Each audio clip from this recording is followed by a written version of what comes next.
कोणत्याही कामाला mission statement, ध्येय वाक्य असतं. त्याची चाणक्य मंडळींनी 2 ध्येयवाक्य ठरवलीत की हे गाठायचं, आपलं उद्दिष्ट हे. त्यातलं एक आहे राष्ट्रीय चारित्र्याचे व्यावसायिक तज्ज्ञ तयार व्हावेत म्हणून.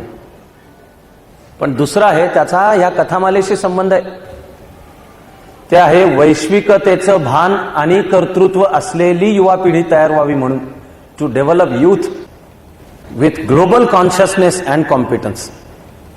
जग एक होत चाललं, IT, इंटरनेट, बायोटेक्नॉलॉजी, तथाकथित साम्यवादाचा पाडाव आणि भांडवलशाहीचा विजय, शीतयुद्धाचा शेवट, जगातलं आजपर्यंतच्या माणसाच्या इतिहासातलं सर्वात बलाढ्य राष्ट्र म्हणून अमेरिकेचं स्थान. या सगळ्यामध्ये आपल्याला भारत देश म्हणून नव्या भिंती उभ्या करायच्या नाहीत. आपल्याला स्वतःमध्येच फुटलेला देश राहायचं नाही. आपल्यामध्ये शास्त्र तंत्रज्ञानात मागं पडलेला आणि जगात काय चाललंय याचं ज्याला भानच नाही, त्यामुळे येणाऱ्या प्रत्येक आक्रमणाला बळी पडतोय असाही देश व्हायचं नाही. याउलट जगाच्या ऐक्याची स्वप्न पाहणारी तुमची माझी सर्वात पहिली आणि सर्वात प्राचीन संस्कृती आहे. तुमच्या माझ्या प्रार्थनेत वसुदैव कुटुंबकम आहे.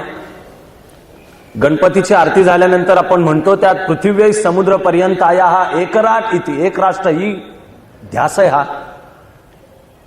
पण ते होताना जर 100 कोटीचा देश आमचा दरिद्री फुटलेला स्वत्व विसरलेला असेल तर त्या एकत्वाची उगाच पूजा करण्यामध्ये काही अर्थ नाही. ते ढोंग आहे, ते दंभ आहे, तो खोटेपणा आहे. आपल्याला आपल्या परीने कणभराची भर घालण्यासाठीचं काम करायचंय. त्यामुळे ज्यांना या जगाच्या एक होत जाणाऱ्याचं भान आहे, आणि नुसतं भान नाही, कॉन्शियसनेस, कर्तृत्व पण आहे. ती जागतिक स्पर्धा अंगावर घेण्याचं धैर्य आहे, शिंगावर घेण्याचं धैर्य आहे, क्रिएटिव्हिटी आहे, एक्सलन्स आहे आपल्या क्षेत्रातला, अशा युवा पिढीचा इथे ध्यास आहे. म्हणून ह्या कथा आहेत. आणि मोठं कर्तृत्वाचं स्वप्न पाहायचं आहे, पण काय जग आहे समजावून घेऊ. 5 राष्ट्रांच्या 5 गोष्टींमध्ये गुंफलेलं आहे, पण ती राष्ट्रांच्या उत्थानाची कहाणी. नुसतीच पूजा करून थांबलो तर काय अर्थ नाही. म्हणून 6वं म्हणजे तुमचा माझा भारत देश, त्याला मध्यवर्ती आपण कारगिल ठेवतो. आणि मग 7वी जवळजवळ कळायला लागल्यापासूनच्या आयुष्यभर जी अतिशय रम्य भारावून टाकणारी कहाणी मी ऐकत आलो, जमलं तिथे सांगत आलो, तिने आपण समारोप करणार आहोत.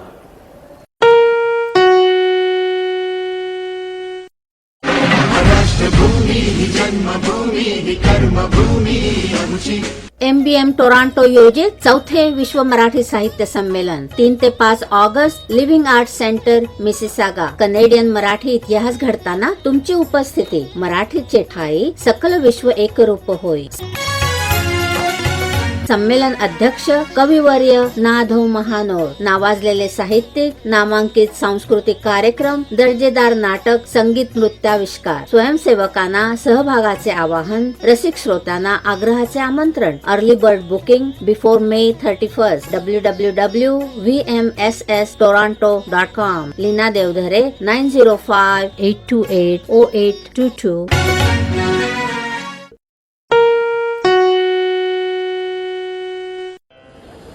संपूर्ण जगाच्या पाठीवर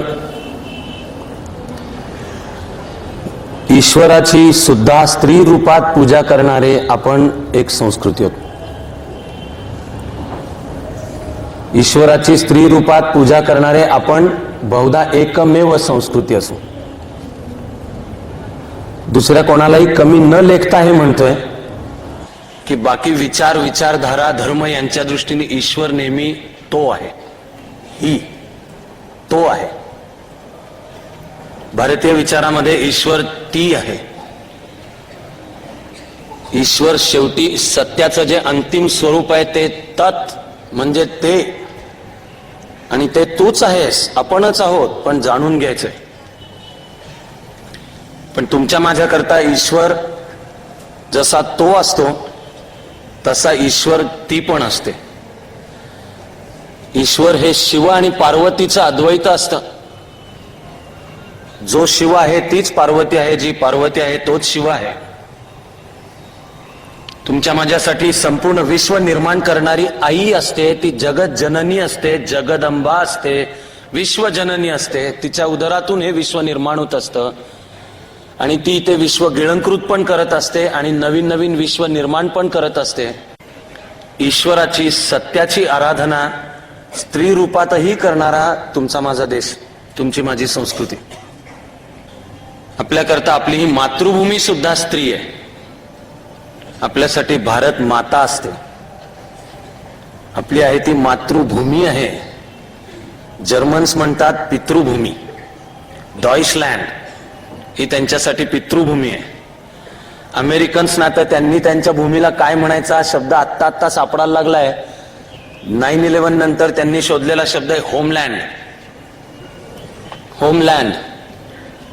कारण आत्ताची अमेरिका ही त्यांची मातृ पण भूमी नाही, पितृ पण भूमी नाही. ती ज्यांची होती त्यांना मारून त्यांनी ताब्यात घेतली. तो काळ फार जुना नसल्यामुळे ते त्याला धड मातृभूमी नाहीत म्हणत, धड पितृभूमी नाहीत म्हणत, होमलँड म्हणतात.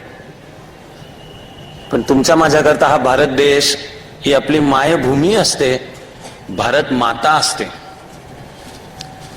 आपल्याला प्राचीन संस्कृत किंवा पाली आणि अर्धमागधी श्लोकही सांगतात, यत्र नार्यस्तु पूज्यन्ते रमन्ते तत्र देवताः. जिथे स्त्रीची पूजा होते, पूजा होते म्हणजे सन्मानाचं स्थान असतं, तिथे ईश्वर सुद्धा रमतो. रमन्ते तत्र देवता, देवता सुद्धा तिथे रमतात. मानवी जीवनाची जी संकल्पना 4 आश्रमांच्या मध्ये मांडलेली आहे, ब्रह्मचारी, गृहस्थश्च, वानप्रस्थो, यतिस्तथा. या 4तला सगळ्यात महत्वाचा कोणता? एते गृहस्थ प्रभवाः चत्वारो पृथगाश्रमाः, असं एक उपनिषद म्हणतं की या 4तला सगळ्यात महत्वाचा गृहस्थाश्रम आहे. त्या गृहस्थाश्रमामध्ये पत्नीच्या परवानगीशिवाय एकही गोष्ट होऊ शकत नाही. स्त्रीच्या परवानगीशिवाय एकही गोष्ट होऊ शकत नाही. शंकराचार्यांना वयाच्या 8व्या वर्षी संन्यास घ्यायचा आहे. आईची परवानगी लागते.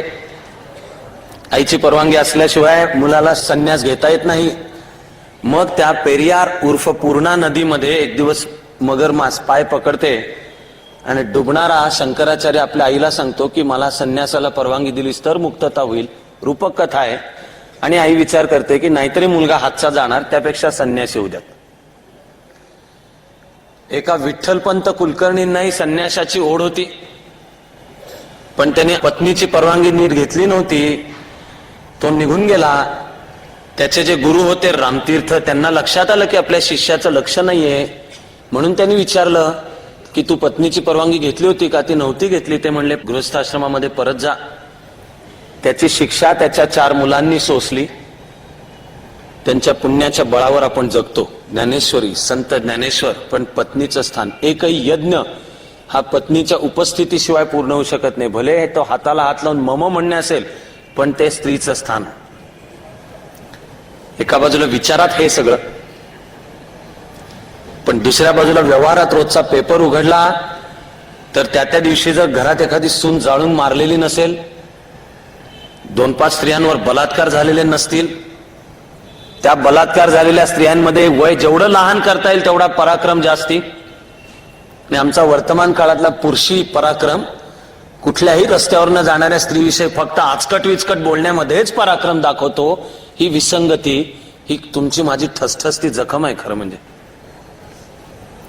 स्त्रीला आमच्या घरात देव्हाऱ्यात स्थान आहे म्हणायचं, पण घरात सन्मानाचं स्थान द्यायचं नाही. रोज हुंडाबळी आहेत. सतीच्या चालीचा गौरव, जे सतीचा मूळ अर्थ असणारा तो वेगळा, ती गोष्ट वेगळी.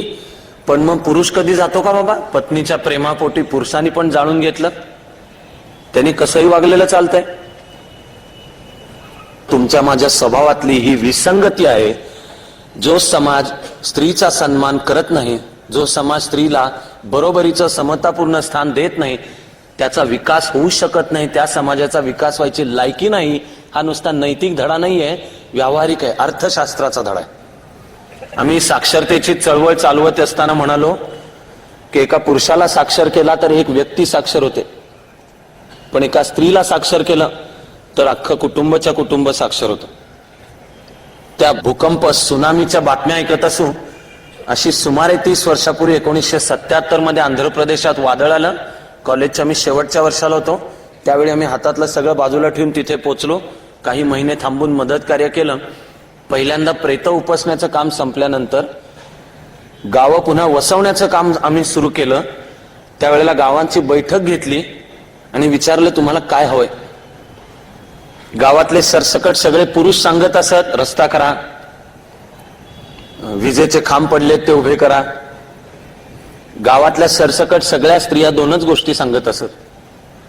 एक म्हणजे मंदिर पडलंय ते परत बांधा, आणि दुसरं शाळा पडलीये, शाळेचं छत उडालंय ते बांधून द्या. मुलं घरात बसून वेळ घालवत आहेत ते आम्हाला आवडत नाहीये, त्यांची शाळा नीट चालू झाली पाहिजे.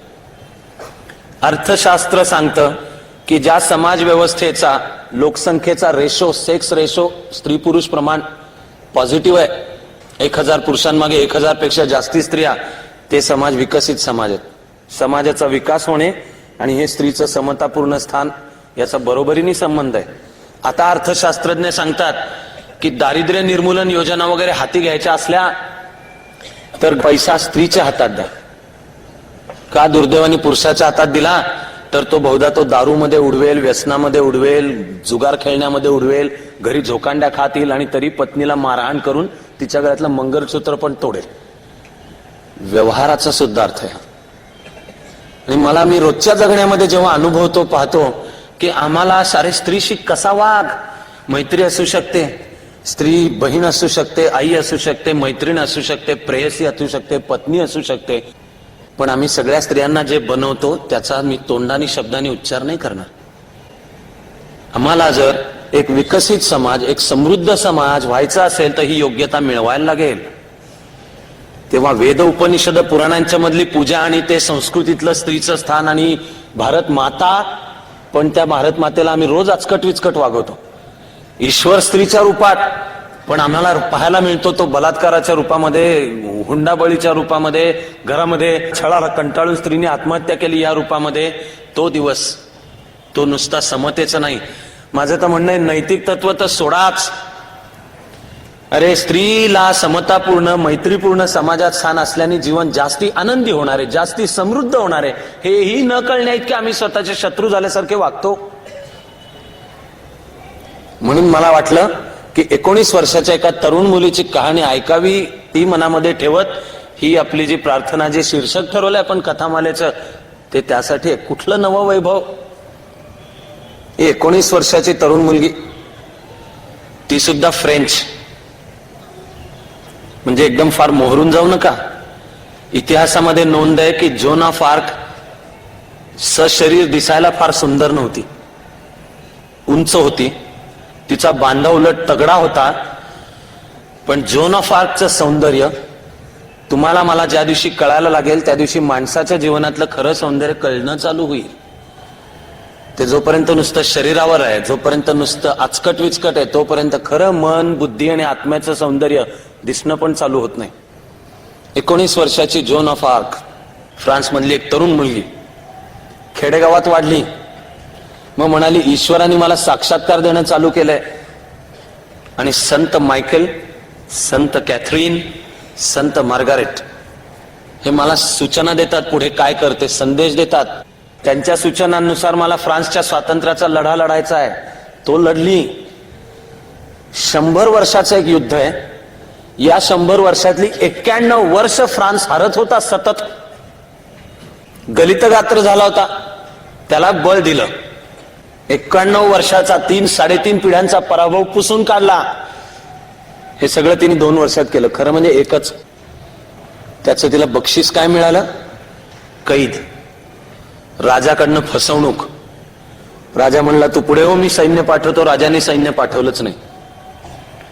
आश्रय घेण्यासाठी तिच्या गावाच्या तटबंदीच्या आड येऊ म्हणत होती, त्या गावाने दार लावलं. इंग्रजांच्या बरोबर फ्रेंचच एक राजपुत्र लढत होता, त्यांनी मिळून जोन ऑफ आर्कला कैद केलं. कैदेमध्ये सभ्यतेच्या मर्यादा सांभाळून छळ केला. 2 शत्रू राष्ट्र म्हणून लढाई चालू होती, पण जोन ऑफ आर्कवर कैदेत बलात्कार नाही झालेला. रावणाने सीतेला पळवून नेलं, पण तिला सुरक्षित ठेवलेलं होतं. वर्तमान काळाकडे पाहताना मला वाटत राहतं की तेव्हाचा रावण, तेव्हाचे दुर्योधन यांना भारतरत्न म्हणून पारितोषिक द्यावं अशी आत्ताच्या आमचे ज्यांनी देश चालवला पाहिजे त्यांची वर्तणूक आहे. त्यांचं चारित्र्य आहे. पण जोनच्या संत पदाबद्दल धसका होता. ती कुमारी आहे, तिच्याशी ईश्वर बोलतो, तिच्याशी गेलेले संत पण बोलतात, त्यामुळे धसका होता की नको बाबा हिच्या वाटेला जायला नको, काहीतरी होईल. तिच्याशी खरंच देव बोलतो का ती चेटकीण आहे आणि जादूटोणा करते, हे संशोधन चालू होतं. पण त्यामुळे पण धाक होता. त्या एकट्या जोनला फ्रान्स देश शांत, ज्या राजाचा तिने राज्याभिषेक घडवून आणला तो राजा शांत, आणि 17व्या वर्षी कामाला सुरुवात, पुढं 2 वर्षांचं फक्त काम. वयाच्या 19व्या वर्षी जोनला मागे हात बांधून नॉर्मंडी हा जो फ्रान्सच्या उत्तरेचा प्रदेश आहे त्याची राजधानी रोए तिच्या मार्केटच्या मध्यभागी आणलेलं होतं. नॉर्मंडी नाव सुद्धा आधुनिक इतिहासात एव्हाना प्रसिद्ध आहे, कारण दुसऱ्या महायुद्धामध्ये दोस्त राष्ट्रांची प्रतिचढाई जेव्हा चालू झाली, म्हणजे दुसऱ्या महायुद्धाच्या युरोपमधल्या लढाईचा शेवटचा चॅप्टर चालू झाला. ती दोस्त राष्ट्रांची चढाई नॉर्मंडी पासून चालू झाली. नॉर्मंडीच्या बीच समुद्र किनाऱ्यावर 6 जून 1944 ला जनरल आयसेनहॉवरच्या नेतृत्वाखाली दोस्त राष्ट्र ब्रिटिश आणि अमेरिकन फौजा उतरल्या. ती नॉर्मंडी, तो प्रदेश, त्याची फ्रान्सच्या मध्ययुगातली राजधानी रोए. इथून पुढे सगळी फ्रेंच नावं ऐकताना आपल्याला एक कायम लक्षात ठेवावं लागणार आहे, ते म्हणजे नावाचा उच्चार आणि त्या नावाचं स्पेलिंग याचा एकमेकाशी जवळजवळ काही संबंध नाही. फ्रेंच शब्दाचा उच्चार कसा करायचा तर त्याचे रोमन स्क्रिप्ट मधलं स्पेलिंग पाहायचं, या स्पेलिंगचा काय उच्चार होणं शक्य नाही असा विचार करायचा, तो म्हणजे त्या शब्दाचा उच्चार. कागदावर या रोएचं स्पेलिंग आहे ROEN. आपल्याला जर इंग्लिशची सवय असेल तर आपण उच्चार रोएन रोएन असा काहीतरी करू, पण फ्रेंच भाषेमध्ये हार्ड उच्चार नाहीत, हार्ड ठणठणीत ट थ ड ढ. मराठी भाषाच सगळी हार्ड आहे, मुळे राकट देशा, कणखर देशा, दगडांच्या देशा. फ्रेंच भाषा सगळे उच्चार असे गोल आहेत. फ्रेंच भाषेमध्ये म्युझिक आहे, ते मराठी भाषेतही आहे, ते मार्शल म्युझिक आहे. आपण राकट देशा, कणखर देशा, दगडांच्या देशा म्हणताना खरं म्हणजे या कवितेची पुढची ओळ विसरतो, ती विसरायला नकोय. ती ओळ आहे नाजूक देशा, कोमल देशा, फुलांच्याही देशा. फ्रेंच भाषेला संगीत आहे, एक म्युझिक आहे, गोल उच्चार आहेत, गोड उच्चार आहेत ते. आम्ही तर गमतीने मित्रांमध्ये बोलताना फ्रेंच भाषा म्हणजे काय आम्ही म्हणायचं, फ्रेंच म्हणजे काय, अच्छो कच्छो झालं माझ्या बाळाला कोणी मारलं याला म्हणायचं, ही म्हणजे फ्रेंच भाषा आहे. सगळे गोड, सगळे गोल गोल गोल असे सगळे उच्चार. नॉर्मंडीची राजधानी रोए चा जो मुख्य चौक मार्केट, त्याच्यामध्ये जोनला हात पाठीशी बांधलेले आणि आणलेलं, मध्ये लाकडं रचून एक उंचवटा तयार केलेला. त्याला पायऱ्या आहेत, त्या पायऱ्या ज्याला जाळून मारायचं त्यांनी स्वतः चालत जायचं. अंतिम शिक्षा त्याची वाचली जाते आणि त्यांनी स्वतः चालत जायचं. मग बांधलं जातं. मग चर्चचा जो बिशप म्हणजे धर्माधिकारी, तो वाचून दाखवतो गुन्हे कोणते आणि तुझ्यावरचे आरोप कोणते. तू चर्चच्या विरुद्ध आहेस, तू लोकांना बंड करायला शिकवलंस, तू स्त्रीनी वागू नये अशी वागलीस, पुरुषी वेश धारण केलास, चर्चला शरण जायला नाही म्हणलीस, एकदा आपली चुकीची कबुली देऊन पुन्हा ती चूक केलीस, सबब आता तुला जाळून मारण्यात येते. आणि हे कोणाच्या नावाने जाळून मारण्यात येत होतं तर सुमारे 1400 वर्ष आधी, या घटनेच्या 1400 वर्ष आधी अशाच एका महापुरुषाला जवळजवळ ह्याच आरोपांच्या खाली सुळावर लटकवलेलं होतं. तो पुरुष म्हणून जन्माला आलेला होता, म्हणून निदान पुरुषासारखा वेश केला, स्त्रीला शोभेस वागला नाही, केस बारीक कापले, योद्ध्याचा वेश घातला वगैरे आरोप जीससवर नव्हते. पण जीसस जन्माला आला जीव म्हणून. त्यावेळची जीव धर्माची जी रचना होती आणि त्या जीव धर्मांचे प्रमुख राबाय यांच्यापेक्षा तो काहीतरी वेगळं सांगत होता. जीसस सांगत होता, ईश्वरापर्यंत पोहोचायला तुम्हाला मध्यस्थाची गरज नाही, मनापासून ईश्वराला शरण जा, तुमचा रस्ता ईश्वरापर्यंत पोहोचतो. पण असं म्हणलं तर धर्म नावाची जी संस्था आहे चर्च, त्याचं काय करायचं, आमच्या पोटापाण्यांचं काय करायचं, वेगवेगळे उत्सव असतात, पौरोहित्य करावं लागतं, त्याचं काय करायचं. माणूस आणि ईश्वर यांचं डायरेक्ट नातं स्थापन झालं तर इथल्या गुंतलेल्या हितसंबंधांना धोका निर्माण होतो ना. जीससच्या नेमक्या आयुष्याविषयी इतिहासाला फार माहिती मिळत नाही. माहिती मिळते 4 वर्षांची, फक्त 4. आता काही अभ्यासक म्हणतात की त्याच्या आधी जीसस भारतात येऊन राहिला होता, बौद्ध विचाराचा त्याने अभ्यास केला, त्यांनी योग साधना केली आणि श्रीनगर पाशी त्याचा आश्रम होता. तिथल्या बौद्ध धर्मगुरूंनी त्याला सांगितलं की आता हा विचार पश्चिमेला जाऊन सांग. म्हणून जीसस गेला. ह्या थिल्लर गल्लीतल्या कोणीतरी मध्यरात्री उठून थोडीशी चढलेली असताना लिहिलेली पुस्तकं नाही आहेत.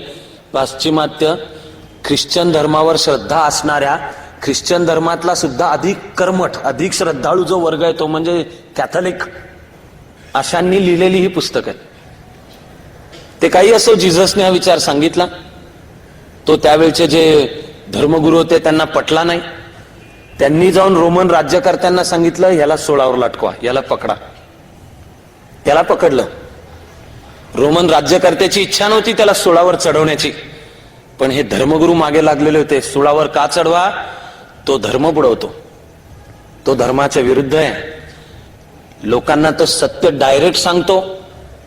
आणि स्वतः विचार करा, kingdom of heaven is within you. ठाईचं बैसवणी करा एकचित्त. पंढरपूर तिथे नाही, इथे आहे. श्रीराम मूर्तीत नाहीये, आमच्या अंतःकरणात आहे. ते जीसस त्या पश्चिमेच्या आरामाईक भाषेमध्ये सांगत होता. धर्मगुरू म्हणाले ह्याला सोळावर लटकवा. रोमन गव्हर्नर जो होता त्याच्या कैदेमध्ये सिरियल मर्डर केलेला एक गुन्हेगार होता, त्याचं नाव बाराबास. इंग्लिश स्पेलिंग केलं तर बाराबास, उच्चार बाराबा होतो. त्यांनी जनतेला विचारलं की मी तुमच्या सणाच्या वेळेला दरवेळेला गुन्हेगार सोडतो, आता माझ्याकडे हे दोघं आहेत, कोणाला सोडू आणि कोणाला सोळावर लटकवू? बहुमताने जनतेने सांगितलं की हा जो सिरियल मर्डर करणारा आहे त्याला सोडा, पण जीससला सोळावर लटकवा.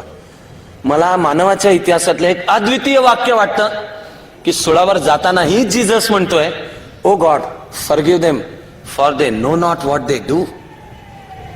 की ईश्वरा त्यांना माफ कर, कारण ते काय करतायत त्यांना कळत नाहीये. म्हणजे सोळावर जातानाही त्याच्या तोंडून शिव्याशाप नाहीत हे तर सोडाच, पण मी सांगतोय ते विचार किती निश्चित आहेत, किती योग्य आहेत, ते सर्वांच्याच हिताचे आहेत. देवा त्यांना कळत नाहीये, त्यांना माफ कर.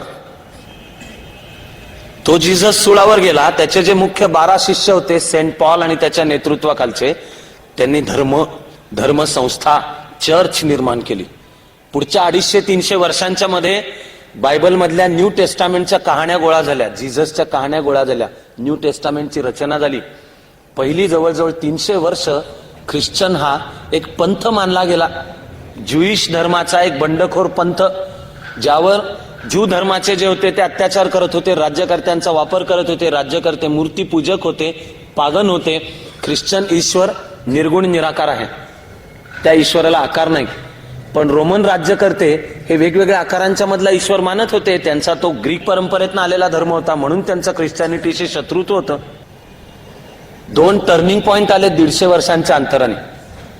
पहिला आला बायझॅन्टियम उर्फ आत्ताचा तुर्कस्तान ची राजधानी बायझंटाईन, राजधानीचं नाव बायझॅन्टियम, प्रदेशाचं नाव बायझॅन्टियम. तिथला राज्यकर्ता कॉन्स्टंटाईन यांनी इसवी सन 320 मध्ये ख्रिश्चन धर्म स्वीकारला. आणि रोमन साम्राज्याचा जो पूर्वेकडचा भाग होता त्याच्यामध्ये ख्रिश्चॅनिटी वेगाने पसरली. ती जी ख्रिश्चॅनिटी पसरली तिचा प्रकार वेगळा होता. पुढच्या काळामध्ये तिला नाव पडलं ग्रीक ऑर्थोडॉक्स चर्च. म्हणजे ग्रीक रोमन काही ज्या धर्माच्या परंपरा पद्धती होत्या त्यांचा ख्रिश्चॅनिटीशी मेळ झाला. पण मुख्यतः पुढे रोमचा पाडाव झाला. तो पाडाव करणाऱ्या ज्या टोळ्या होत्या त्या एक होत्या इकडं चीनच्या उत्तरेला मंगोलियाच्या प्रदेशातून मूळ निघालेले हुण. त्या हुणांच्या टोळीचा एक अतिला नावाचा सेनापती, तो निघाला सरसर मधलं सगळं कापत इराण म्हणजे पर्शिया नावाने ओळखला जाणारा कॉकेशसची स्टेपी म्हणजे गवताळ प्रदेश, युरेशियन, आणि तो आल्प्स ओलांडून रोम मध्ये उतरला. त्यांनी रोम उद्ध्वस्त केलं. एक टोळी हुणांची, पण दुसरी होती गॉल नावाचे लोक, गॉल किंवा त्यांचं नाव आहे जर्मॅनिक ट्राईब्स. इटलीच्या उत्तरेला हा जर्मनी प्रदेश, जुनं नाव आहे, जुनं म्हणून ओळखलं जायचं, रोमन साम्राज्यात होतं. पण जंगलांच्या मध्ये राहणाऱ्या क्रूर लोकांच्या आक्रमक टोळ्या होत्या, यांचं नाव जर्मॅनिक ट्राईब्स. त्यामध्ये गॉल नावाची टोळी होती. व्हिजिगॉथ्स ह्यांची आक्रमणं झाली. 5व्या शतकाच्या शेवटाकडे रोमन संस्कृती संपली. पण ती संपताना रोम मधलाच एक भाग, त्याचं नाव व्हॅटिकन, तिथे ख्रिश्चन धर्माचं एक पद, एक सिंहासन स्थापन झालेलं होतं. या ज्या रानटी टोळ्या चाल करून आल्या त्यांचे रोमन शत्रू होते, ख्रिश्चनिटी त्यांची शत्रू नव्हती. उलट रोमचा पाडाव आणि रोमन संस्कृती पृथ्वीच्या पाठीवरून नामशेष झाल्यानंतर या टोळ्यांना आपल्या जीवनाचा आधार सापडला ख्रिश्चनिटीमध्ये. त्यांनी ख्रिश्चनिटी स्वीकारली आणि पुढच्या शतकांच्या मध्ये विशेषतः पश्चिमेचं जग याच्यावर ख्रिश्चनिटीचं राज्य स्थापन झालं. त्या राज्याचं धर्मातलं नावच आहे होली रोमन एम्पायर.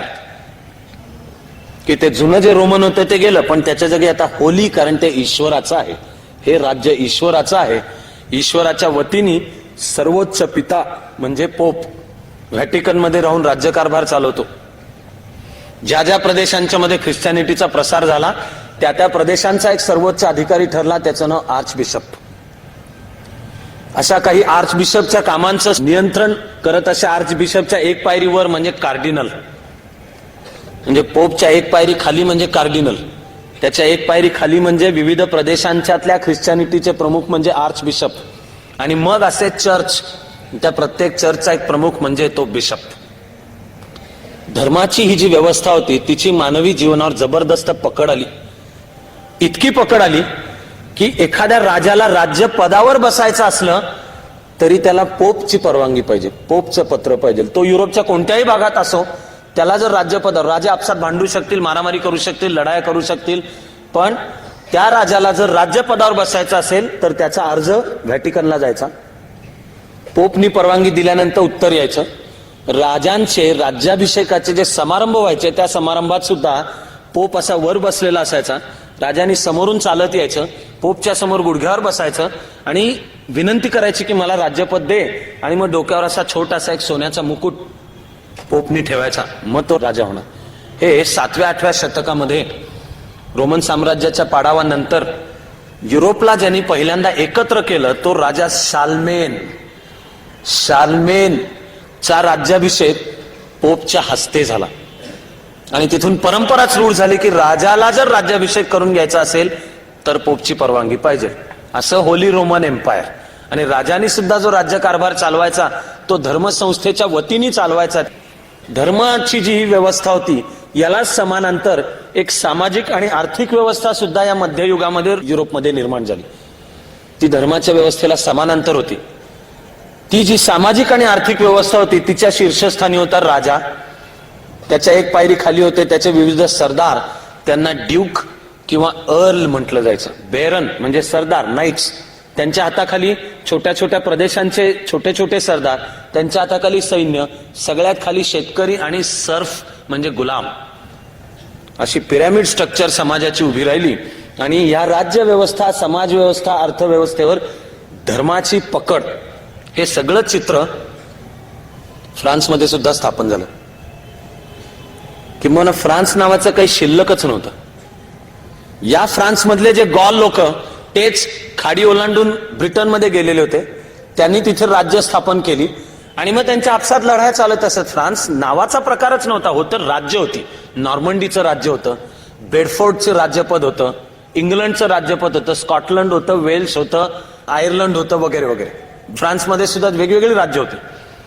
पॅरिसला जो राजा तो मानला जायचा की ही जी फ्रेंच राज्य आहेत वेगवेगळे त्यांच्यातला सगळ्यात वरिष्ठ म्हणजे पॅरिसचा राजा हा प्रमुख. पण आधी जे गॉल फ्रान्स पार करून ब्रिटनमध्ये गेले त्यांचा उलटा हल्ला 13व्या शतकाच्या सुरुवातीला उलटा, पुन्हा ते युरोपचं मेन लँड म्हणतात, मुख्य भूमी, खाडी उलटी ओलांडून ब्रिटनमधून फ्रान्समध्ये सुद्धा ते आले. हे युद्ध 1337 मध्ये चालू झालं. युरोपच्या आणि जगाच्या इतिहासात या युद्धाला 100 वर्षाचं युद्ध असंच नाव आहे, 100 इयर्स वॉर, कारण खरोखरच ते 100 वर्ष चाललं. या 100 पैकी 90 वर्ष म्हणजे इसवी सन 1427-1428 उजाडेपर्यंत सतत फ्रान्सचा पाडाव होत होता. मध्ययुग आहे, घोडदळ असे, मुख्य शस्त्र तलवार किंवा धनुष्यबाण, आणि युद्धशास्त्र म्हणजे मुख्यतः तटबंदी उभी करायची, त्याच्या आतमध्ये सैन्य, आर्सेनल, कॅन्टोनमेंट, आणि ती तटबंदी उद्ध्वस्त करून जर गाव ताब्यात घेता आलं तर पुढच्या ठाण्याकडे जाता येणार. त्यामुळे युद्धाची गती सावकाश होती. आणि वेढा घालण्याचं टेक्निक, तंत्र म्हणजे मुख्य होतं युद्धाचं तंत्र. 100 इयर्स वॉर पैकी 70 वर्ष 90 वर्ष पूर्ण झाली त्यावेळेला जवळजवळ पृथ्वीच्या पाठीवरनं फ्रान्स नामशेष झाल्यासारखी स्थिती होती. हारत गेलेला होता. उत्तरेपासून एक एक ठाणं हारत 1415च्या आसपास पॅरिस पण हारले. 1420 मध्ये तर आक्रमक इंग्लिश आणि फ्रान्सचे 2-3 राज्यकर्ते यांचा तर आपसात करार झाला. त्या कराराचं नाव आहे त्रोयेचा करार. त्रोये या शब्दाचं स्पेलिंग TROYES आहे. फ्रेंचमध्ये हे शेवटचे जे ES असतं त्याचा उच्चार येत नाही, तो पुन्हा गोल येतो. त्रोयेचा करार व्हायचा आधी या ज्या फ्रेंच राजांच्या सेना होत्या त्यांच्या लढाईमध्ये सपाटून दणदणीत पराभव झाला. किती झाला तर 90 वर्षांच्या सतत पराभवांच्या नंतर फ्रेंच सैन्य इंग्लिशांच्या समोर उभं राहायला पण घाबरायला लागलं. ते लढाईला सामोरं जायचं ते मनस्थितीतच जायचं की आपण हारणारच आहोत. क्रेचे नावाचं ठिकाण आहे, तिथे सपाटून पराभव. त्यानंतर एजिनकोर्ट म्हणून लढाई ही झाली 1415 मध्ये. एजिनकोर्टच्या लढाईमध्ये सपाटून पराभव. मग तडजोड तह आणि आम्ही गुडघे टेकतो हे काहीतरी बोलणं. पुढे त्रोयेचा तह झाला. त्रोयेचा तह म्हणजे फ्रान्सला दिलेली शरणागती होती, फ्रान्सला लावलेली आग होती. फ्रान्स संपलं हे मान्य करण्यासारखं होतं. का होतं? डोकं गरगरायला लागेल अशी काही गुंतागुंत आहे. ही सत्तेची, मानवाच्या लढायांची हीच कहाणी आहे. फ्रान्सचा राजा, फ्रान्सचा म्हणजे कोण होता? पॅरिसच्या हातातनं गेलेलं होतं, त्यामुळे राजा पॅरिसमधनं पळून आलेला होता. उत्तर फ्रान्स, ती मधली एक नदी येते, नदीचं नाव आहे लोआर. LOIRE. यापुढे दरवेळेला आता मी स्पेलिंग सांगत बसणार नाही, मी सांगेन तो उच्चार. माझं काही चुकलं तर फ्रेंच कळणाऱ्यांनी नंतर सांगायचं की तो उच्चार तसा नव्हता, असा होता. मी आभार मानेन. लोआर ही नदी मोठी होती, ओलांडायला अवघड होती, त्यामुळे लोआरच्या उत्तर किनाऱ्यापर्यंत इंग्लिश आले. पॅरिस आधीच गेलेलं होतं. लोआर नदी त्यांना क्रॉस करता येत नव्हती, त्यामुळे जो फ्रान्सचा राजा होता तो दक्षिणेच्या भागात पळून आला होता. शिना नावाचं जे ठिकाण होतं तिथे त्यांनी आपली गादी स्थापन केली. इथे राहून तो राज्यकारभार चालवत होता. राज्यकारभार कोण चालवत होता? राजा चालवतच नव्हता. का? त्या राजाचं नाव आहे चार्ल्स सहावा चार्ल्स. तुम्ही डोक्याला फार ताप करून घेऊ नका बरं का. लक्षात राहिलं, आनंद आहे, नाही राहिलं काय प्रॉब्लेम नाही आहे. मला पुलंचं बिगरी ते मॅट्रिकच कायम आठवत राहतं. तासाला पुलंना शाळेमध्ये असताना विचारलं 8व्या हेनरीने काय केलं? पुलं म्हणले 9व्या हेनरीला जन्म दिला. आणि मग त्या बिगरेनी मॅट्रिक मध्ये कहाणी आहे की नंतर मास्तरनी बुकलला. मी काय मारणार नाहीये, त्यामुळे 7वा हेनरी, 6वा हेनरी, 7वा चार्ल्स. लक्षात राहिला, आनंद आहे, नाही राहिलं काय प्रॉब्लेम नाही. माझं काम नीट सांगण्याचं आहे म्हणून म्हणतोय की फ्रान्सचा जो राजा होता तो 6वा चार्ल्स, तो मेंटल केस होता. 30 वर्ष तो जवळजवळ कैदेतच होता. मग प्रत्यक्ष राज्यकारभार कोण चालवत होता? त्याच्या नावाने त्याची राणी इजाबेल. राणी इजाबेल खुल्लम खुल्ला, बदफैली आणि स्वैर चारित्र्याची होती. ते फ्रान्समध्ये तिने लपवलेलं पण नव्हतं, उलट जणू क्रेडिटेबल असावं अशासारखी. ही राणी इजाबेल चे किती जणांशी संबंध आहेत, तिला त्यांचे किती मुलं झाली किंवा त्यांचं कुठे काय चाललंय, त्याच्या बदल्यात राणी इजाबेलनी काय याच्याच कहाण्या फ्रान्समध्ये जास्ती प्रसिद्ध होत्या. ती फ्रान्सचा राज्यकारभार चालवत होती. तिची एक मुलगी इंग्लंडच्या राजाची पत्नी होती. इंग्लंडचा राजा हेनरी 5वा. 8व्यापर्यंत यायला वेळ आहे अजून. आजच्या बोलण्यात आपण 8व्यापर्यंत जाणारच नाही होत. या राणी इजाबेलची मुलगी, तिचा जो नवरा तो म्हणजे इंग्लंडचा राजा, त्याचं नाव 5वा हेनरी. राणी इजाबेलनी त्रोयेचा करार करताना तिने याला मान्यता दिली की या 5व्या हेनरीला राणी इजाबेलच्या मुलीपासून जो मुलगा होईल तो पुढे फ्रान्सचा राजा असेल. फ्रान्सला स्वातंत्र्य नाही, फ्रान्स इंग्लंडचा एक भाग, इंग्लंड आणि फ्रान्सचं एकत्रित राज्य. इंग्लंडचा पण राजा कोण होणार? अर्थातच हेनरीचा मुलगा होणार. पण हेनरीशी आपल्या मुलीचं लग्न लावताना इजाबेलनी त्याच्याकडनं वधून हा करार मान्य करून घेतला होता. हिला होणारा मुलगा म्हणजे इंग्लंडचा राजा असेल, पण तो ज्या वेळेला वयात येईल आणि राज्यकारभार ताब्यात घेईल त्यावेळेला इंग्लंड आणि फ्रान्स एक होऊन जातील आणि तो इंग्लंडचा राजा असेल. इजाबेलला मुलगा होता ना, मुलाचं नाव 7वा चार्ल्स. आता त्याचं काय करायचं? त्यावर इजाबेलनी एक सोपा उपाय काढला होता. त्रोयेचा करार करताना इजाबेलनी जगजाहीर केलं की 7वा चार्ल्स अनौरस मुलगा आहे, तिलाच झालेला. पण तिने त्रोयेचा करार करताना जाहीर केलं की तो माझ्या नवऱ्यापासून झालेला मुलगा नाही, म्हणजे 6वा चार्ल्स तो होता मेंटल केस, वेडा होता, त्याला वेड्याचे झटके यायचे आणि त्यामुळे तो इजाबेल सारखीशी ज्याचं लग्न होणार त्याला ते झटके येणं साहजिक आहे, ती गोष्ट वेगळी. पण राणी इजाबेलनी त्रोयेचा करार करताना जाहीर सांगितलं की पुरुष वारस नाहीच आहे. का? हा एकमेव मुलगा आहे, तो आहे माझा मुलगा आहे, पण याचा नाही, म्हणजे 6व्या चार्ल्सचा नाही, तो अनवरस आहे. त्यामुळे हा बिचारा 7वा चार्ल्स हा तत्कालीन युरोपीय समाजव्यवस्थेत रूढ असलेला शब्द आहे बास्टर्ड, बापाचा पत्ता नाही ज्याच्या. असा 7वा चार्ल्स ज्याच्या मनात कुठेतरी की मी फ्रान्सचा राजा आहे, पण आत्मविश्वास नाही, त्याची सेल्फ इमेज, तो स्वतःला जे ओळखायचा की आपल्या बापाचा पत्ता नाही आपण, आणि आईनीच ज्याला डिसोन केलंय, असा मध्ययुगातला खरं म्हणजे हॅमलेट, आणि हॅमलेट पेक्षा वाईट केस खरं तर.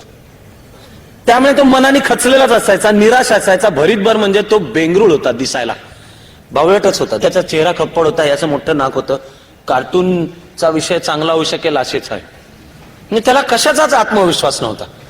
आणि त्यामुळे राणी इजाबेलच्या बरोबर दरबारातले 2 मुख्य, एक आर्च बिशप रेनॉ आणि या राणीचा एक प्रधान, तो पुढे 7व्या चार्ल्सचाही प्रधान बनला आणि त्याची जोन ऑफ आर्कची विशेष दोस्ती होती, ते कहाणीमध्ये पुढे येईलच.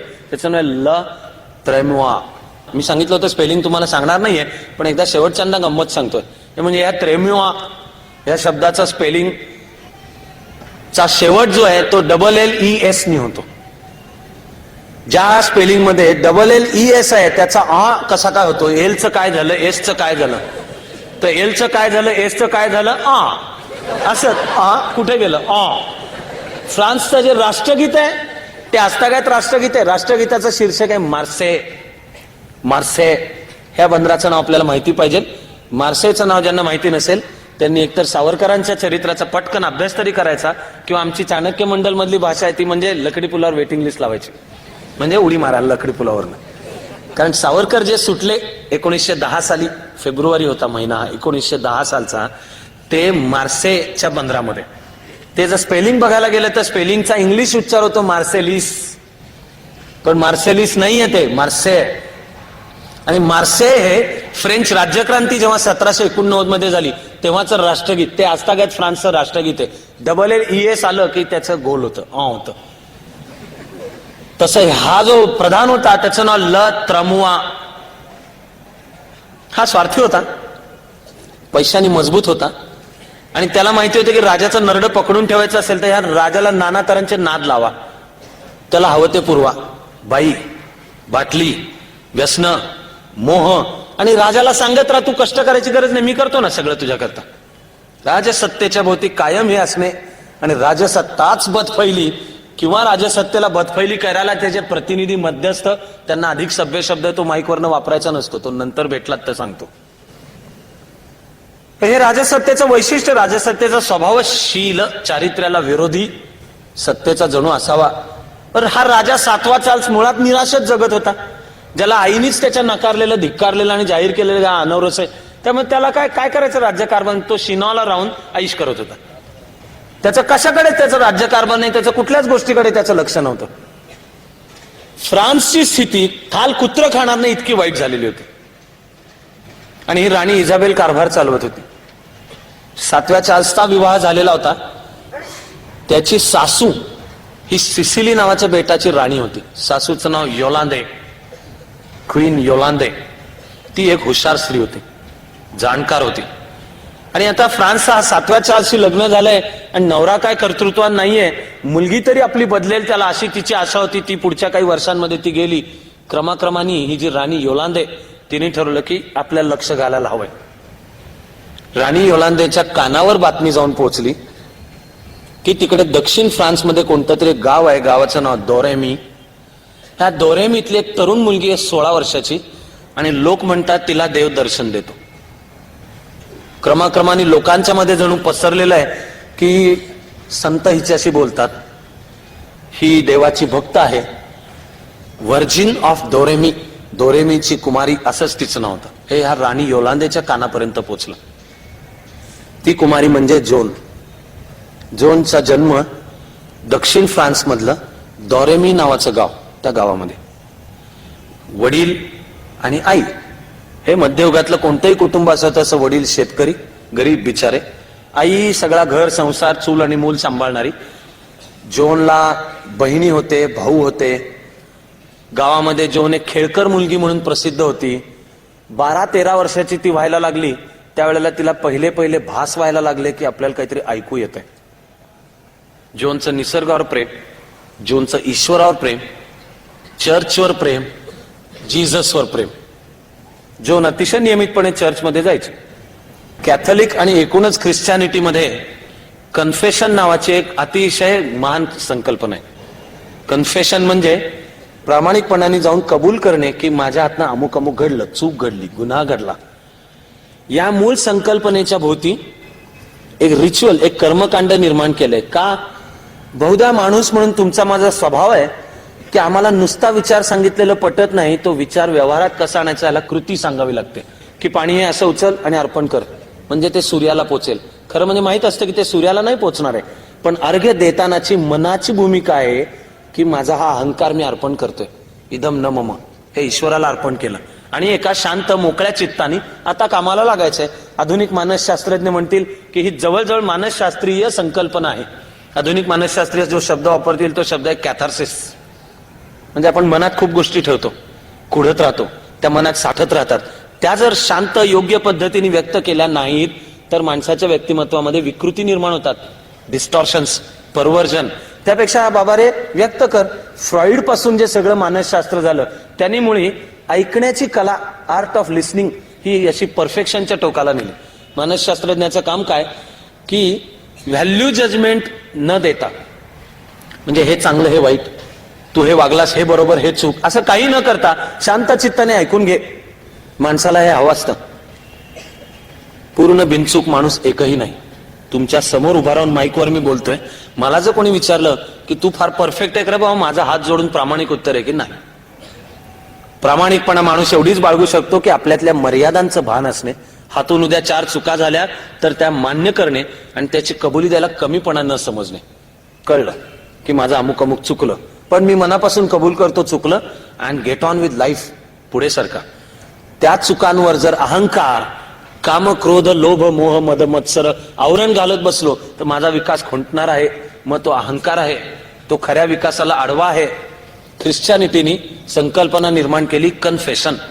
हातून काहीतरी गैर घडलं, मनाला कळतंय गैर घडलं तर चर्चमध्ये जायचं.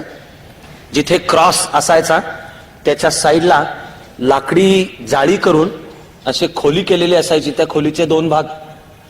त्या खोलीच्या पलीकडच्या भागाचं दार उघडून जर माणूस येऊन बसला तर तो चर्चच्या बिशपला मेसेज आहे, संदेश आहे की कन्फेशन करण्यासाठी कोणीतरी आलंय. मग त्या बिशपनी येऊन बसायचं. पण बिशपनी पण कसं बसायचं, बिशपनी पलीकडे कोण आहे त्याला बघायचं नाही. बिशपनी साईडनी बसायचं, मध्ये जाळी. बोलणाऱ्या माणसाकडे त्यांनी बघायचं पण नाही. बोलणाऱ्या माणसाने मनातलं जणू व्यक्त करायला हा ईश्वराचा प्रतिनिधी या नात्याने बिशप अशी कबुली द्यायची की माझ्याकडनं हे घडलं. मग बिशप म्हणतो की तू दिलेली कबुली मी स्वीकारली, ईश्वराचा प्रतिनिधी या नात्याने मी ती ईश्वरापर्यंत पोहोचवेन, पण माय सन किंवा माय डॉटर, हे मुला किंवा मुली, आता तू काळजी करू नको, पापमार्जन झालेलं आहे, इथून पुढचं आयुष्य नीट जगायला लागतं. 12-13व्या वर्षी जोन ही अशी कन्फेशन देणारी म्हणून गावामध्ये ओळखली जायला लागली की मूळ इतकी पवित्र आहे की नुसता तिच्या मनात गैरविचार आला, काहीतरी घडलं तरी ती दिवसातनं 3दा बिशपला आम्ही कन्फेशन द्यायला लागलो. आवाज तो ओळखीचा झाला. संकेत हाही आहे की ते कन्फेशन गुप्त ठेवायचं असतं. त्या कन्फेशन मधली जी माहिती मिळेल ती कुठल्याही संदर्भात कुठेही कधीही अन्यत्र वापरता येणार नाही, हे धार्मिक बंधन त्या बिशपवर होतं. दिवसातनं 3-3दा येणारी ही जोन पापांची कबुली द्यायला म्हणजे काय द्यायला यायची तर ती सांगायची की मी गरीब काही लोक होती रस्त्यावर न जाणारी, त्यांना शूज दिले, देऊन टाकले, जोडे देऊन टाकले. ऐकणारा बिशप म्हणतोय की अगं मुली हे काय पाप नाही आहे, हा जोडे दिलेस ना म्हणजे तू उलट पुण्य केलंस, दान केलंस, चांगली गोष्ट केली. तर मग जोन सांगायचे की नाही जोडे माझ्या वडिलांचे होते आणि मी वडिलांची परवानगी न घेता ते जोडे जाणाऱ्या गरीब माणसाला देऊन टाकले. स्वभाव व्यक्त होतो, काय असेल हे व्यक्त होते. पण 12व्या-13व्या वर्षापासून जोनला व्हायला लागले भास. फ्रान्सच्या कॅथलिक ख्रिश्चॅनिटीमध्ये हे 3 संतांना नितांत महत्वाचं स्थान आहे. ते केव्हा तरी आधीच्या शतकांमध्ये होऊन गेलेत. ते गोष्ट आपण ज्या काळात ऐकतो तेव्हा ते सदेह जिवंत नाहीत. संत कॅथरीन ही स्त्री, संत मार्गारेट ही पण स्त्री आणि संत मायकेल संत मायकेलचं तर स्थान त्याला ख्रिश्चॅनिटीच्या भाषेत म्हणतात आर्कएंजल, म्हणजे देवदूतांच्या मधलाही कोणीतरी वरिष्ठ प्रमुख, जसं आर्च बिशप तसं आर्च एंजल असा संत मायकेल. आणि जोनला असं वाटायचं की ते आपल्याशी येऊन बोलतायत. ती ते जाऊन कबूल करायची, कारण तिला पण धस्स व्हायचं की हे संत किंवा देवाचे दूत डायरेक्ट आपल्याशी कसं काय बोलतायत. या 12-13 वर्षाच्या जोन पासून ते 1000 वर्षाच्या मानवतेपर्यंत शिकवणुकीनुसार त्यांची पकड होती की ईश्वर माणसाशी डायरेक्ट नाही बोलत. ईश्वराने ज्याच्याशी संवाद करावा अशाने शुद्ध आयुष्य जगल्यानंतर तो जेव्हा त्याचा प्रतिनिधी होईल त्याच्या द्वारा बोलतो, ते म्हणजे चर्च, धर्मसंस्था, पोप पासून बिशप पर्यंतची. 13 वर्षाच्या जोनला जेव्हा असं वाटायचं की आपल्याला कॅथरीननी काही सांगितलं, संत मायकेलनी काही सांगितलं, धस्स व्हायचं, हे काहीतरी चुकीचं घडतंय. ती जाऊन कबूल करायची. गावचा बिशप हा काळजीत पडायचा की ही मुलगी सारखी आपल्याला सांगते आणि हिला तर वेड नाही ना लागलेलं, ही मानसिक दृष्ट्या अस्थिर तर झालेली नाही ना, आणि ती तर येऊन ठामपणाने म्हणतेय. बिशप विचारायचा, तुला काय सांगितलं संत कॅथरीननी? जोन सांगायची, संत कॅथरीननी मला सांगितलंय की एक सरळ मार्गी आणि पुण्यवान पवित्र आयुष्य जग, कारण ईश्वराला तुझ्याकडनं काहीतरी मोठं काम करून घ्यायचंय. ती येऊन ते बिशपला सांगायची. बिशपला काय माहिती नसायचं. समाज व्यवस्थेवर भूतक येतं, हे कोणते तरी आवाज येतात, वाणी आहे, ईश्वर येऊन सांगतो, त्या ईश्वराचे दूत हे एवढे एवढेच आहेत, या सगळ्याच संकल्पना होत्या. पण कोणीही उठसूट उपटसुंब असेल तो येऊन जर असं म्हणायला लागला, ख्रिश्चॅनिटीनी त्याच्यावर एक क्रूर उपाय शोधलेला होता की हे असं डायरेक्ट ईश्वर कोणाशी तरी बोलतो ना, याचा अर्थ तो धर्मद्रोही आहे. हिअरसे, हिअरसे म्हणजे तो चेटूक करतो, त्याला जारण मारण विद्या, ब्लॅक मॅजिक आणि अशांना मग शिक्षा होती, त्यांची सुनावणी व्हायची. त्या सुनावणीला नाव होतं इन्क्विजिशन, म्हणजे चौकशी, इन्क्विजिशन. आणि शिक्षा असायची, मध्यवर्ती चबुतरा तयार करून उंचावर खांबाला बांधून घालायचं आणि जाळून मारायचं. ते जर नसेल तर कबुली जबाब तरी द्यायचा. कबुली जबाब दिल्याने इन्क्विजिशन मधून सुटका होईल असं नाही, पण तुमचा आत्मा निदान सुरक्षित राहील. ख्रिश्चॅनिटीने पुनर्जन्माची संकल्पना मान्य केलेली नाहीये. ख्रिश्चॅनिटी आणि इस्लामही तेच म्हणतो की मरता त्यावेळेला तुमचा आत्मा एका ठिकाणी जाऊन थांबतो. कुठपर्यंत? तर ह्या सगळ्या विश्वाचं ज्या दिवशी नाश होणार आहे त्या दिवशी ईश्वर न्यायनिवाडा करणार आहे. त्याचं नाव आहे द डे ऑफ जजमेंट, निर्णयाचा दिवस. You shall be judged. तुम्ही जे केलं ते, आणि चांगले वागलेले असलात तर स्वर्गात जाल, वाईट वागलेले असाल तर इटर्नल कंडेमनेशन, इटर्नल हेल, तुम्ही नरकामध्ये पडाल त्याच्यात. पण आत्मा जर नरकात पडायचा नसेल तर मरण्यापूर्वी एकदा का विना बाबा रे जे काही घडलं भलं बुरं ते कबूल करून मोकळा हो, म्हणजे भांड स्वच्छ झालं.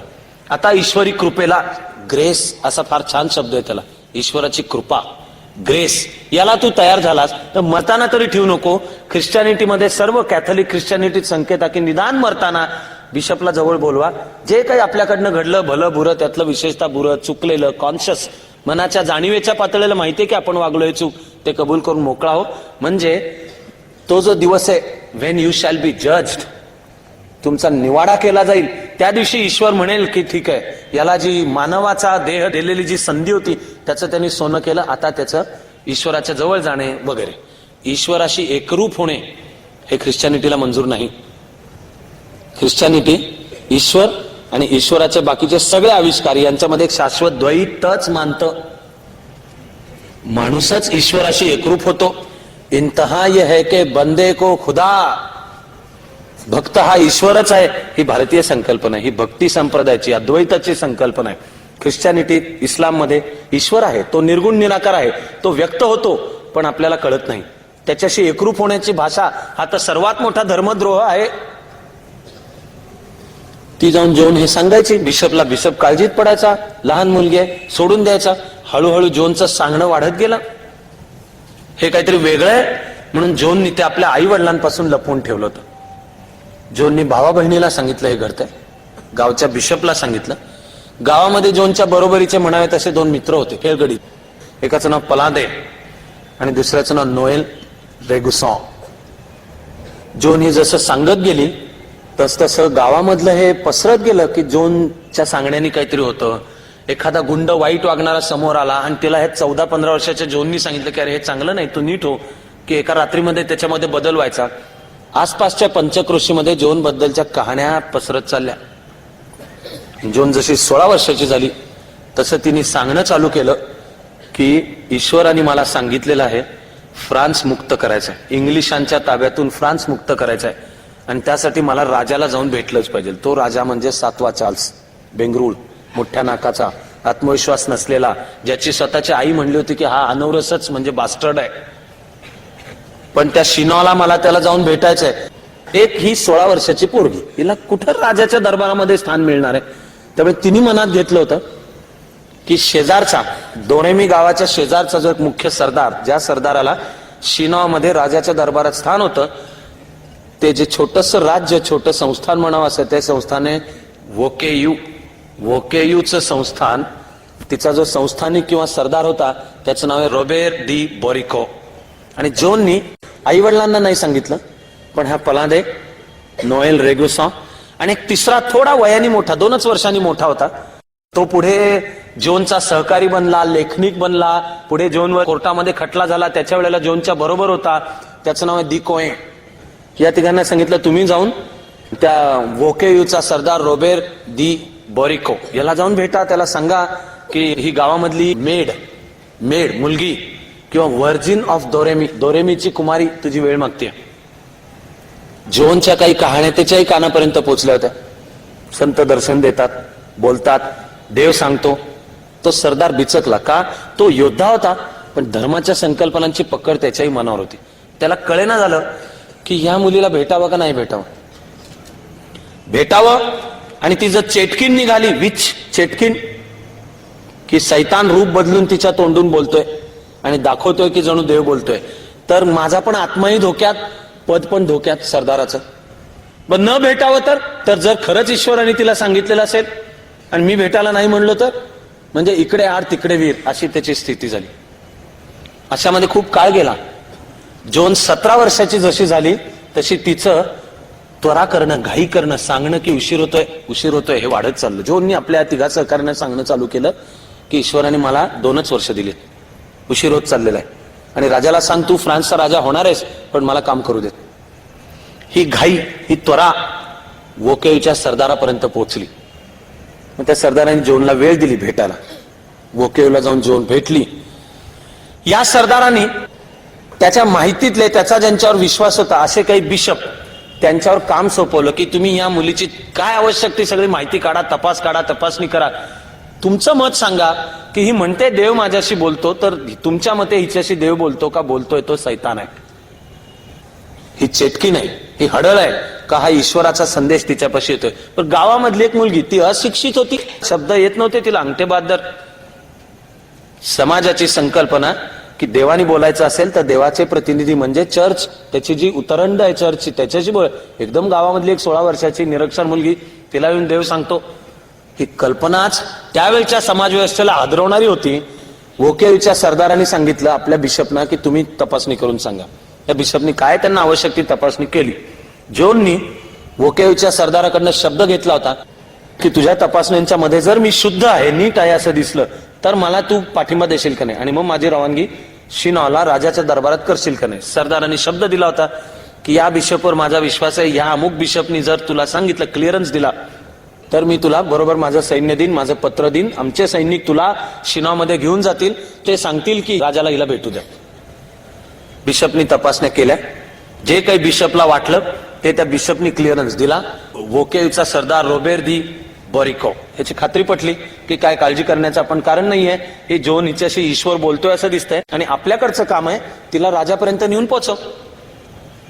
त्यांनी ठरल्याप्रमाणे जोनला सगळी सामुग्री, अन्नधान्य, वाहनांची व्यवस्था, घोडागाड्या, बरोबर सुरक्षिततेचे सैनिक हे सगळे दिले. वोकेयू पासून शिनॉ 350 मैलावर होतं. फ्रान्सचा जर नकाशा डोळ्यासमोर आणला तर वोकेयू आणि शिनॉ याच्या मधून बर्गंडीचा प्रदेश आहे.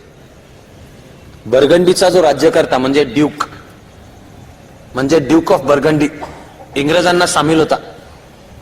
आणि या लोअर नदीच्या उत्तरेला जे इंग्रज होते त्यांचा इंग्रज सेनापतीचं नाव टॅलबॉट, त्याचा एक उजवा डावा हात, त्याच्यातल्या एकाचं नाव आहे अर्ल ऑफ सफोक, म्हणजे सफोक हा आत्ताच्या ब्रिटनचा एक छोटा परगणा, आणि दुसरा ड्यूक ऑफ बेडफोर्ड. टॅलबॉट हा सरसेनापती इंग्लिशांचा, अर्ल ऑफ सफोक आणि ड्यूक ऑफ बेडफोर्ड हे इंग्लिश, आणि त्यांच्या बरोबरीने ड्यूक ऑफ बर्गंडी हे मिळून फ्रान्सवर अत्याचार करत होते. ओकेयू ते शिना हा जो 350 मैलाचा मधला भाग येतो हा ड्यूक ऑफ बर्गंडीच्या ताब्यात, बर्गंडी परगण्यातला होता, धोका होता. त्यामुळे मधले 11 दिवस जोननी या वोकेयूच्या सरदारांनी दिलेल्या सैनिकांच्या बरोबरीने फक्त रात्री प्रवास केला. दिवसा गुप्त ठिकाणी थांबायचं, बोलायचं नाही, कळू द्यायचं नाही, आणि रात्रभर फक्त प्रवास करायचा. 350 मैल म्हणजे 600-650 किलोमीटरचं अंतर जायला तिला 11 दिवस लागले आणि ती शिनॉला पोहोचली. डोरेमीची कुमारी शिनॉला येते ही बातमी राजाच्या कानावर आधी पोहोचलेली होती. म्हणजे हा 7वा चार्ल्स तो दचकलेला होता. तिला वाटेतच थांबवता येतं का बघा असंही झालेलं होतं. दरबारात चर्चा झाल्या होत्या आणि राजापेक्षा जास्ती काळजीत होते हे दोघं, आर्च बिशप रेनॉ आणि राजाचा प्रधान ल त्रेमुआ. दरबारात चर्चा की येते पण ही पुन्हा चेटकिन का देवाची दूत. शिनामध्ये ते येऊन थांबल्यावरही 10-12 दिवस राजाने वेळ दिला नाही. आणि आता राजा वेळ देत नाहीये असं म्हणल्यानंतर 15 एक वाट पाहिल्यानंतर जोन सैनिकांना घेऊन निघालीच ती राजाचा जो कासल राजवाडा त्याच्याकडे निघाली. ती मात्र बातमी पळत पळत घोडेस्वारांनी येऊन पुढे सांगितली. राजाचा दरबार चालू होता. राजाची सासू, मी मगाशी सांगितलेली कर्तृत्ववान सिसिलीची राणी योलांदे, हिच्या मनात होतं की ही जी कोणी कुमारी तिला येऊ तर देत, तिला भेटू तर देत. पण राजाने ठरवलं तिला वेळ देऊ. ती आली आहे, परवानगी न मागता, वेळ न मागता आली आणि कासलच्या बाहेर उभी आहे. राजाने ठरवलं वेळ देऊ. राजा म्हणायला लागला वेळ देतो. आर्च बिशप रेनॉ आणि ल त्रमुआ म्हणाले की थांबा थांबा, ती मारणार कशावरून नाही, तिला इंग्रजांनी कशावरून पाठवलेलं नसेल, तुमच्याशी एकट्याशी भेटायचंय म्हणेल आणि प्रत्यक्ष येईल तलवार किंवा खंजीर घेऊन आणि तुलाच भोसकेल कशाने. राजा घाबरटच होता. मग ठरलं की राजाचं म्हणून जे सिंहासन म्हणजे खुर्ची आहे तिथे दुसऱ्याच कोणाला तरी बसवायचं. त्यांनी नूर असा धारण करायचा की तो राजा, प्रत्यक्ष राजाने गर्दीत कुठेतरी उभारायचं. 7वा चार्ल्स तांत्रिक घटनात्मक दृष्ट्या अजून राजा नव्हता. फ्रेंच मधला त्याला शब्द होता दुफॉ. दुफॉ म्हणजे वारस, की तो दुफॉ वारस आहे, अजून राजा नाही झालेला, कारण त्याचा राज्याभिषेक अजून झालेला नाही. आणि कासलच्या दारात आलेली जोन विचारत होती की मला दुफॉला भेटायचंय. दुफॉ घाबरलेला म्हणून तो जागेवरनं उठला, त्याच्या सिंहासनावर दुसरा कोणीतरी बसला आणि हा जो बेंगरूळ दिसणाराच मुळात 5-50 मध्ये सहज खपून जाईल, कोणाला त्याच्याकडे पुन्हा वळून बघावं असं वाटणार नाही अशा चेहऱ्याचा जो राजा होता तो जाऊन गर्दीमध्ये जाऊन उभा राहिला. तिथे जोन आली. दरबारामध्ये चिडचिप्प शांतता. मग ल त्रमुआ आणि जोनला सांगितलं की राजा समोर आहे, मुजरा कर. जोन त्याच्यापर्यंत गेली, अशीच थांबली. दरबारात सन्नाटा. मग जोन म्हणते की हा नाहीये राजा. दरबारातल्या सगळ्यांना धस्स. आणि इथून पुढे जोन जे सांगेल त्या सगळ्यावर तो चमत्कारच होता, आश्चर्य होतं, धक्का बसाची. पण म्हणून ही सैतानाची दूत का देवाची दूत? कारण चेटूक सैतानाच्या दूतालाही येतं. समोर बसलेला आहे तो राजा नाहीये, राजा कोणीतरी वेगळा आहे हे कळलं पाहिजे. राजाचा सेनापती जो होता, सरसेनापतीचं नाव दालासॉ, तो थोडा शहाणा माणूस होता. दालासॉ पुढे झाला आणि दालासॉने जोनला सांगितलं की समजा ठीक आहे राजा नाहीये, आम्हाला तुझी परीक्षा घ्यायची, ह्याच्यामध्ये जिथे कुठे राजा आहे तू बघ. जोननी सगळ्यांच्या चेहऱ्यावर नजर फिरवली. त्याच्यामधला हा जो दुफॉ 7वा चार्ल्स होता त्याला तिने असं हाताला धरून पुढे केलं आणि त्याला सांगितलं आत्मविश्वास कमी असण्याची गरज नाही, ईश्वराचा तुला संदेश आहे की तू फ्रान्सचा राजा होणार आहेस. त्याचे खांदे पडलेलेच, चेहरा पण पडलेलाच. ल त्रमुआ आणि आर्च बिशप रेनॉ सांगतायत की आता झालं ना आता. मग जोन सांगते की अजून नाही झालेलं, खास राजाला सांगण्यासाठी काही संदेश आहे, तो संतांनी आणि ईश्वरांनी सांगितलाय, तो राजालाच, मला त्यालाच सांगायचं. मग राजा म्हणला ठीक आहे, कासलची आतली खोली खलबतखाना तिथे जाऊ. त्याच्याबरोबर ल त्रमुआ आणि आर्च बिशप रेनॉ यायला लागले. जोननी त्यांना थांबवलं की नाही, मला देवाचा संदेश जे सांगायचं त्या राजाला एकट्यालाच सांगायचं. राजा घाबरलेला. एकटं खलबतखान्यामध्ये खोलीत कुठे जा? मग तडजोड यावर ठरली की दरबार भरलेलाच आहे, दरबाराच्या एका कोपऱ्यामध्ये जा. त्या कोपऱ्यामध्ये कानात जोननी राजाच्या सांगायचं. सगळ्या दरबाराचं राजाकडे लक्ष होतं. तो बेंगरूळ चेहऱ्याचा, पडलेल्या चेहऱ्याचा, पडीक व्यक्तिमत्वाचा, आत्मविश्वास हरवलेला राजा खांदे पाडून जोनचं ऐकत होता. दरबाराने एवढंच पाहिलं की काहीतरी जोन जे सांगते ते ऐकत असताना या राजाचा चेहरा उजळत गेला. पडलेले खांदे सरळ होत गेले, ताठ होत गेले. तो राहायला उभा. त्यांनी निर्णयच दिला त्यानंतर की तुझ्याबरोबर मी सैन्य देतो. दरबाराला कळलं नाही काय झालं. आजपर्यंत पुराव्याने म्हणाल तर अजूनपर्यंत कळलेलं नाहीये की तिने कानात काय सांगितलं. पुढे जोनवर जो खटला झाला त्याच्यावर वारंवार तो खटला करणारा जो बिशप कोशा, त्यांनी जोनला सांगितलं की तू कानात त्याच्या काय सांगितलं ते सांग. आणि जोनने सांगितलं ते त्याच्यासाठी होतं, तुझ्यासाठी नाही. तुला सांगायला ईश्वराची मला परवानगी नाहीये, ते राजासाठी होतं. जे आहे ते सांग. कसं बाहेर आलं ते गोष्टीमध्ये आपण पुढे ऐकणार आहोत. पण हिने कानात राजाच्या काहीतरी सांगितलं आणि राजाला आत्मविश्वास सापडला. ज्याला राष्ट्राकरता जीवनाच्या विविध क्षेत्रातल्या लढाया लढायच्या आहेत आणि आपली ही प्रार्थना करायची आहे, त्याला प्रेरणा वाटेल अशा गोष्टीपासून आपण सुरुवात केली. एकत्र प्रार्थना करू आणि आज थांबू.